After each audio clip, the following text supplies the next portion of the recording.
Who's that handsome guy? Who's that handsome guy? Oh my gosh. It's big yawns. Hi.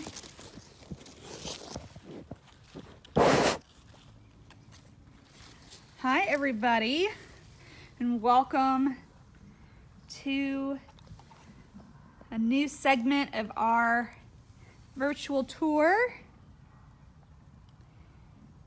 This handsome fella who is spraying, that, ladies and gentlemen, is how cats mark their territory. See, it is my territory out here, but as soon as you get past this fence, that is his territory. That's his domain. So he's just marking it, letting everybody know this is my house. Milo is very interested in what is going on over there because some of the cats are getting fed. And he would like to know when it is his turn. It looks like you've already been eating though, sir. You have blood all over your nose. Okay, so Milo is a spotted leopard. I'm gonna move over so we can get his face. He is a spotted leopard, and leopards come in two color variations. So the spotted variation, like him, has that golden background with the black spots, and also the black leopard variation. So really, black leopards aren't black, they're a dark brown, and they also have black spots. So we have a black leopard here.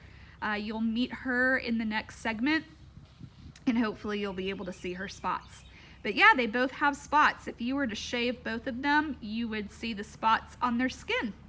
And a spotted leopard mom can have both spotted leopard and black leopard babies. So a lot of people call black leopards as well as black jaguars because jaguars look a lot like leopards. We don't have any here, but they look very similar. They're a little bit bigger, stockier, and their spots are a little bit different, but they're very, very similar in how they look. They also have a black coloration. It's called melanistic.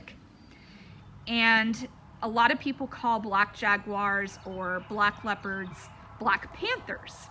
And that is kind of correct and kind of not. So if you remember back in an earlier segment, we talked about the Panthera group of cats. That's lions, tigers, leopards, and jaguars. Well, they are all panthers. They're part of the Panthera genus.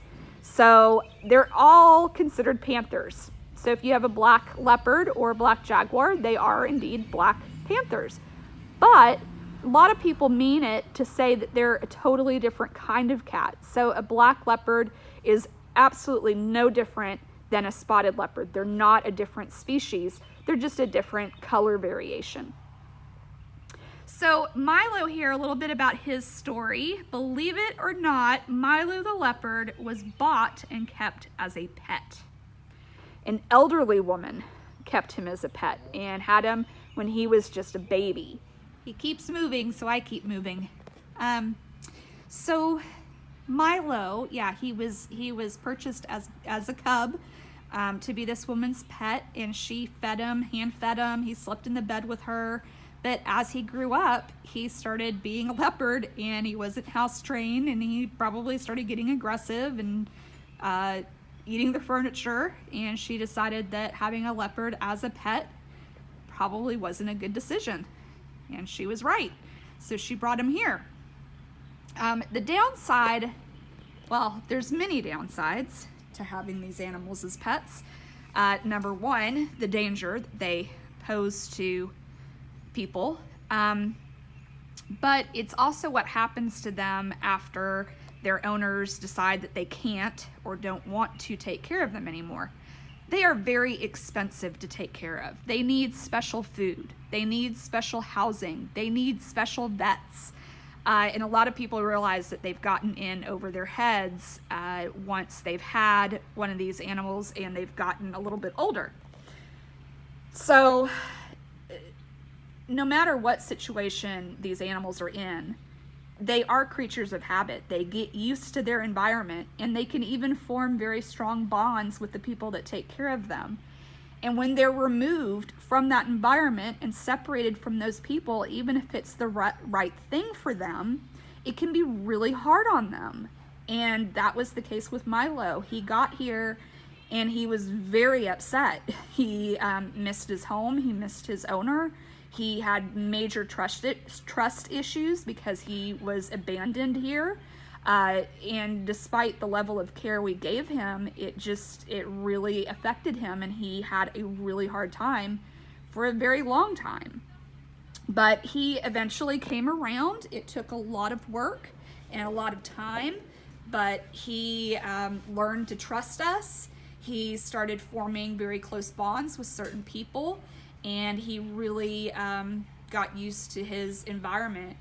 Now he's older, he is geriatric, he's about 17, 18 years old, and he's mellowed out a lot in his old age, but and he is very content here, but yeah, it took him a while to get to that place where he could be happy.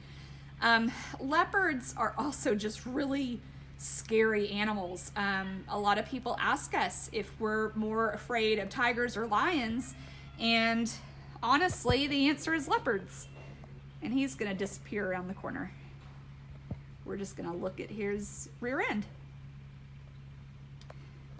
Let me move again.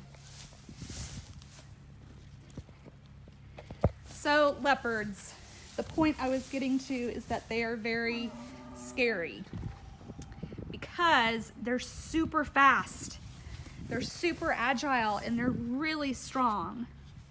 So in the wild, leopards, and he's marking again, leopards will ambush their prey. Their prey will never know that they're there before they jump on them.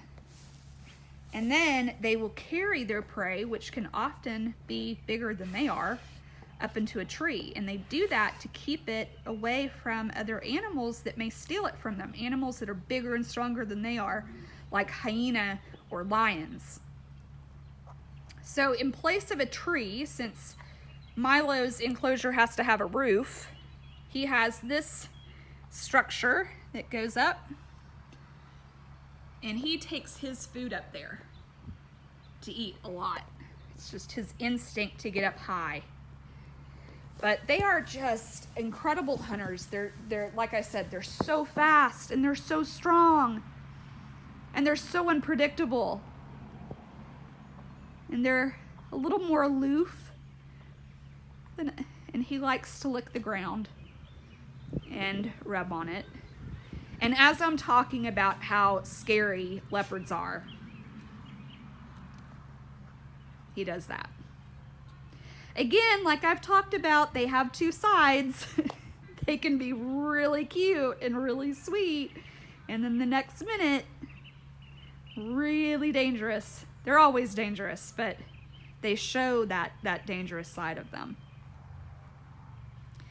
So we're just gonna let him lick the dirt and roll around and be a leopard and spray more. All right, bye Milo. We have a special guest appearance. What are you doing? Oh, come here. This is Baggy. Yeah? Or Bagheera. Yeah? She is one of CARE's resident kitty cats, or we call them house meows. She patrols the area, makes sure everybody is doing what they're supposed to be doing. No one's being out of line. She's CARE's sheriff, Sheriff Baggy. Hi, ladies. these two, this is Mika on the left and Zara on the right. And Mika and Zara will both be turning 3 years old this summer. And they came, they're not related. They were both young enough when they got here and they came to us close enough that we were able to introduce them to each other so that they could grow up together. Zara came here first, and Mika came here a couple months after Zara did. And Zara, the weird thing is that when Zara first got here, she was just crazy. I mean, she was so hyper and so nuts. She was just super active, and super mischievous. But we very soon discovered after she got here that she had a broken leg. She had a spiral fracture in one of her legs. And so this really hyperactive tiger cub, I think she was around 5 months old when she got here, had to be confined to a really small area because we couldn't cast her leg because she was young and growing and a tiger. We couldn't put her in a cast, so her leg just would have to heal on its own. And so if we let her run around a whole lot, she could injure it worse, or it would never heal or heal incorrectly. So she had to really be confined. So we set up this kind of like playpen area for her, and lined it with all these dog beds so that she could roll around and play and not hurt herself. And she was just so hyper. She just was running around and doing flips and all this stuff. But fortunately, confining her like we did worked, and she healed. When Mika got here, not long after she got here, we discovered she had a broken leg. So she had to go through the same process, and that's actually how they kind of got to know each other, is we both had these 2 playpens set up right next to each other that they were both in. They were separated, but they were both in these more confined spaces. So they both had to start their time here at care in jail to try and recover from those broken legs. That is often a sign of poor nutrition. They weren't getting the vitamins and minerals that they needed to form strong bones. So breaks like that is really indicative of, or leads you to believe that they were not getting the proper nutrition. But fortunately, they both healed. We eventually were able to put them into an enclosure together. Typically, they would have access to this very large space over here. There's a reason why they don't. I'm going to show you that reason in just a minute. They have access to this whole area, which is a lot smaller, not too small. I mean, they still have space that they can get to, but it's not the ideal situation. It is just a temporary situation though, because we are building new enclosures, and we're going to have a huge big cat shuffle and move cats around, because we had some unexpected additions to our care family, and those additions actually kicked Miss Mika and Miss Zara out of their home for a while until they get to move to a new one. And so now I'm gonna introduce you to the scallywags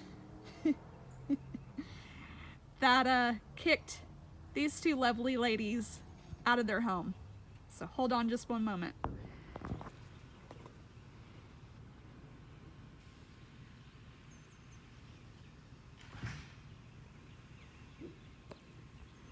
So we have some little ones in here.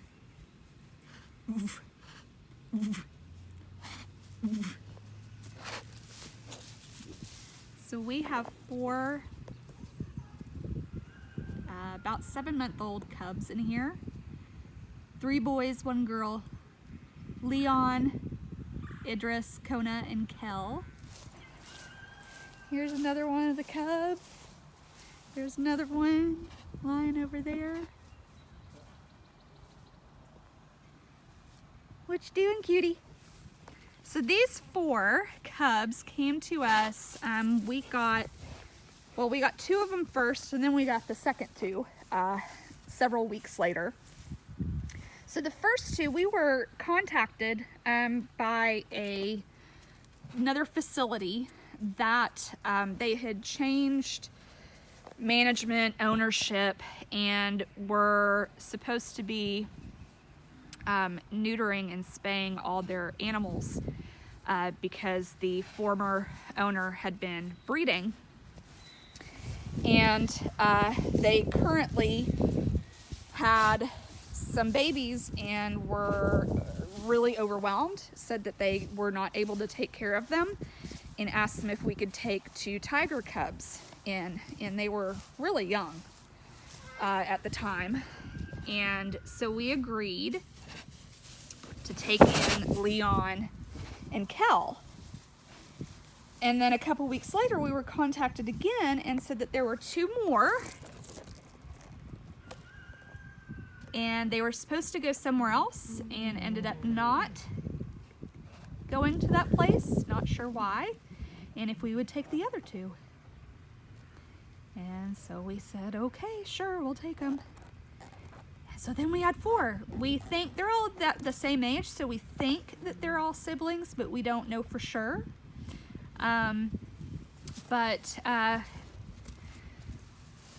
They were teeny tiny when we got them, so they were living in the sunroom, which you will find out more about the sunroom soon. It's basically a special care area. They needed to be bottle fed and cared for 24/7, but they have since gotten very big.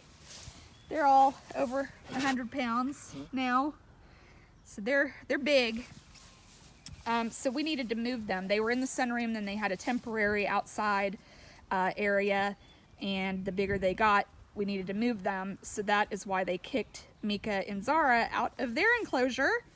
But Mika and Zara's situation is not permanent. We were already in process of building several new enclosures, and so as soon as those are done, hopefully very soon as it stops raining all the time, we'll be able to get it finished and move some cats around, and Mika and Zara will have a bigger space, and these guys will stay here. Where are the others? Huh? Where are the others?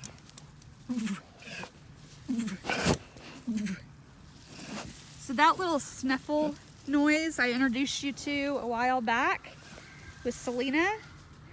So tiger cubs are born being able to snuffle, and they snuffle at their mom, and their mom snuffles at them. Yeah? Is that so? And baby tiger snuffles are pretty much the best thing in the whole world. They're beautiful. So when these guys are born, now keep in mind a tiger, depending on the type of tiger it is and if it's a male or a female, a really large Siberian tiger can get more than 600-700 pounds. They get very large, but when they're born, they're about 2 pounds, and they can fit in the palm of your hand. And they're sweet, and they don't have any teeth, and their eyes are closed, and their ears are closed, and people think that they're adorable, and they think that they can have them as a pet. But problem is that they grow up, and they grow up really fast. Again, these guys are over 100 pounds now, and they're not even close to a year old. They're between 6 and 7 months old now. They can eat through bone at this point. I don't know if you saw when she was yawning how big her teeth are. Their claws are really big. At this age, they could very easily put you in the hospital. So even though they're born very tiny and harmless, they don't stay that way for very long. Once these guys get a little bit older, they will start gaining about a pound a day. They get big really fast. So I've been trying not to show it, but it is just part of life, and it's gonna be really hard not to show at some point. The cubs are kind of playing with their food right now. So I will go ahead and give this warning. I'm going to show it, but if you are sensitive to things, just so you know how we feed whole animal parts. I'm going to explain a little bit further, but one of the cubs has a calf leg. It is from a calf that more than likely was stillborn. I'll explain more, but I'm going to show it while I talk about it. So if you are sensitive to that, you can go ahead and end this segment of the tour, and we'll catch you next time. But if you are interested, because it is a part of life, it's part of what we do, it's part of what keeps these animals healthy, then keep watching, and I will zoom in on this. So here's the three boys. So this one is playing with his dinner. So this is how we feed. A lot of places feed a little bit differently than we do. Doesn't mean that it's wrong, it's just different. A lot of places feed a ground up meat product. It is ground up meat and organs and bones and sometimes added vitamins and supplements. There is nothing nutritionally wrong with that. They get everything that they need. We choose to feed in a slightly different way that we feel has added benefits. We feed what we call holistically. It is whole animal parts.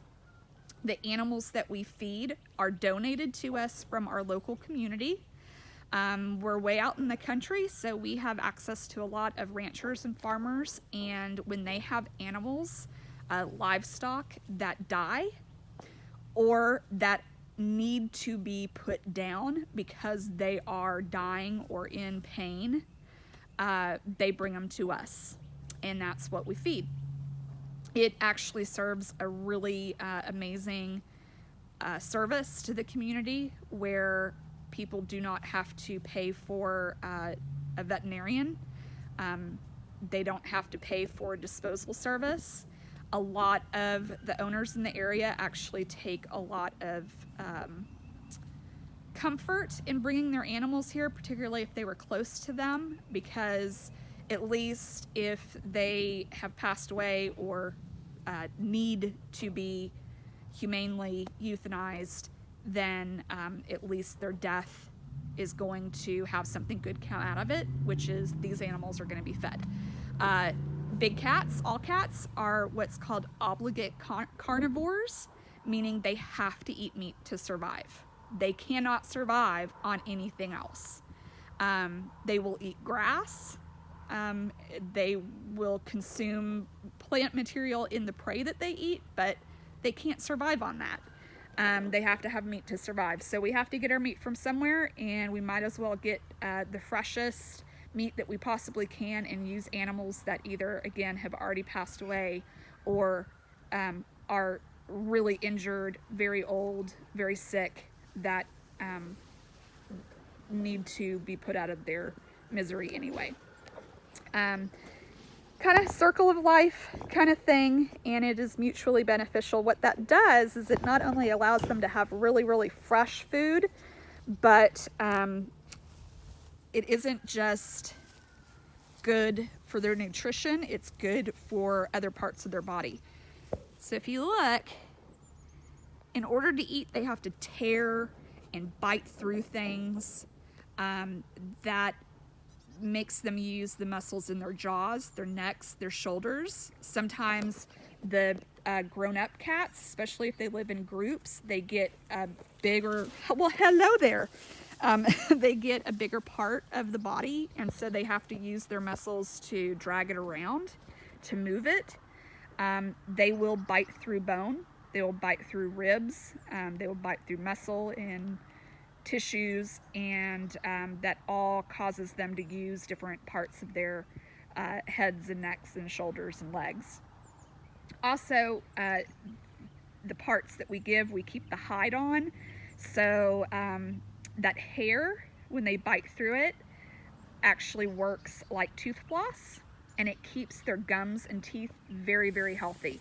Our cats, even into very old age, have unbelievably clean teeth and gums, and that's part of the reason why. Another good benefit, we've talked before about enrichment. These little guys, as well as the adult cats do this just like the cubs do. They play with their food. It is fun. They can't go out and hunt like they would in the wild, but this kind of helps supplement their enrichment a little bit. They play with it, they move it around, they swing stuff around, they play keep away with each other. So actually their feeding time is a source of enrichment for them as well. Keeps them physically, emotionally, and mentally stimulated, which is super important. So that's how we feed. Hi guys! Hi! But they are very cute and very naughty and getting very big very fast.